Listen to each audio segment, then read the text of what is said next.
सुप्रभात। मैं निधि आप सभी के समक्ष स्वच्छता के बारे में कुछ बताना चाहूंगी। स्वच्छ भारत अभियान को सरकार के द्वारा देश की स्वच्छता के रूप में शुरू किया गया था। स्वच्छ भारत का सपना गांधी जी ने देखा था।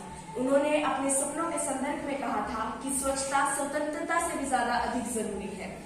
गांधी जी अपने समय की गरीबी और गंदगी से अच्छी तरह से अवगत थे, इसलिए उन्होंने उसके लिए बहुत से प्रयास किए, लेकिन वो उनमें सफल ना हो सके।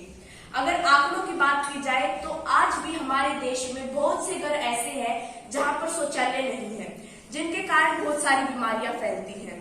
इस वर्ष प्रधानमंत्री द्वारा चलाई गई नई स्कीम के तहत उनका कहना है कि अगर हर भारतवासी पूरे वर्ष में अपने जीवन के सिर्फ और सिर्फ 100 घंटे स्वच्छता के लिए योगदान दे तो हमारा देश स्वच्छ बन सकता है।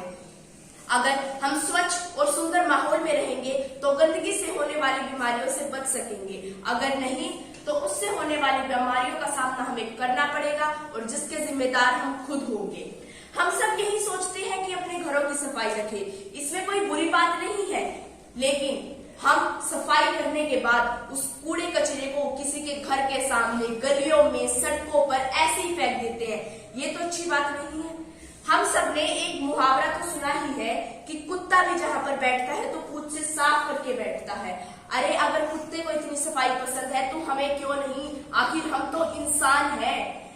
अगर हर इंसान अपने अपने हिस्से की जिम्मेदारी समझ ले तो इसमें कोई बुरी बात नहीं है। हम सब कोरोना काल में बढ़ती रोगियों की जनसंख्या और अस्पतालों में साफ सफाई को ध्यान में देने वाली जरूरत से यह बात और भी स्पष्ट हो गई है कि हमारे जीवन में स्वच्छता की कितनी अहमियत है। स्वच्छता का तात्पर्य यही है कि स्वच्छता को अपने जीवन के आचरण में इस तरह अपना लो कि वह आपकी आदत बन जाए। हम सब फैक्ट्रियों से निकलने वाले गंदे पानी को न केवल नदियों में बल्कि जमीन के नीचे निकालने लग गए हैं। हम सब ने पर्यावरण को दूषित करने में कोई कसर नहीं छोड़ी है। हम सब ने न केवल वायु को, जमीन को, पानी को दूषित किया है, बल्कि हमने अपनी धरती माँ को भी दूषित किया है। ये कहाँ के संस्कार है? अरे ये भी कहा गया है कि स्वच्छता में तो ईश्वर का वास होता है, स्वच्छता में ईश्वर का वास होता है। तो स्वच्छता को अपने जीवन में अपनाओ और अपने देश को आगे बढ़ाओ। ये सब तो हम सब ने सुना ही है कि अगर हम स्वच्छ माहौल में रहेंगे तो हम स्वच्छ रह सकेंगे। तो अंत में मैं आपसे यही कहना चाहूंगी कि अपने आप को, अपने आसपास को और अपने देश को स्वच्छ बनाएं और एक कदम स्वच्छता की ओर जरूर उठाएं। धन्यवाद।